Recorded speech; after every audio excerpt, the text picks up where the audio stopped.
Hoxh, cilat janë dallimet mes periudhës Mekase dhe asaj Medinase nga zbritja e Kuranit? Dallimet,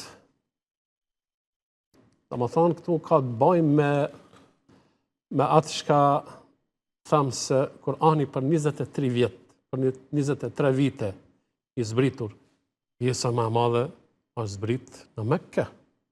Pjesa tjetër ka vazhduar zbritja në Medinë.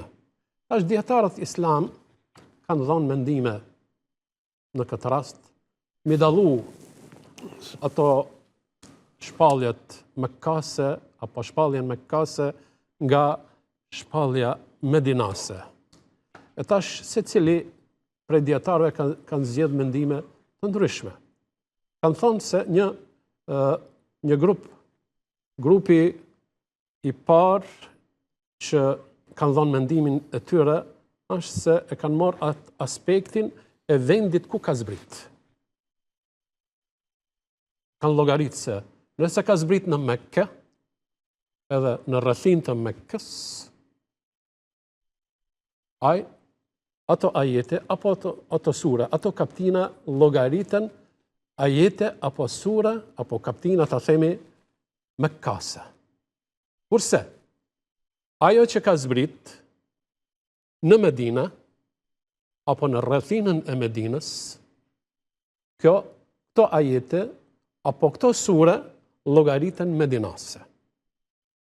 Mendimi tjetër është se kanë thonë, jo sipas vendit, po sipas kohës, periudhës.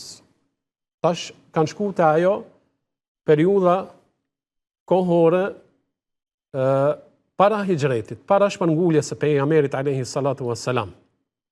E para shpërnguljes, çdo ajet, çdo sure që ka zbrit para shpërnguljes, llogaritet që është ajet apo janë sure mekkase, edhe qoftë se ka zbrit në Medinë.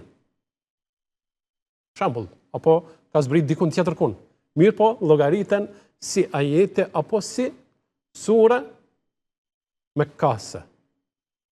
Kurse për atë tjetrën kanë thonë se nëse ka zbrit mas hijretit, mas shpërnguljes së pejgamberit alayhi salatu wassalam, atëherë këto ajete apo këto sure, këto kaptina llogariten medinase.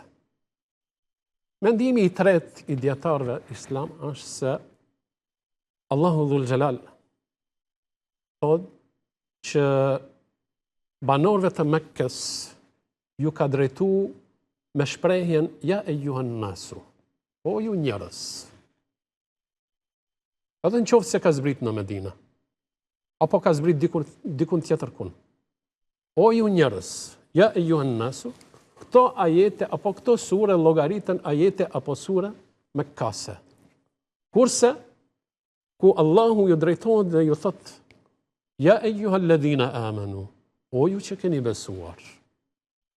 Thot, këto llogaritën ajete apo sure apo kaptina medinase. Se, më thot, besimi masandej ka qenë, besimtarët kanë qenë më shumë në Medinë.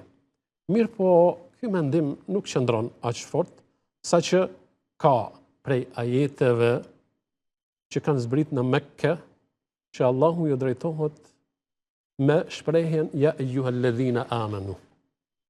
Kurse ka ajete që janë zbrit në Medinë, që Allahu ju drejtohet njerëzve me shprehjen ja eyyuhan nasu.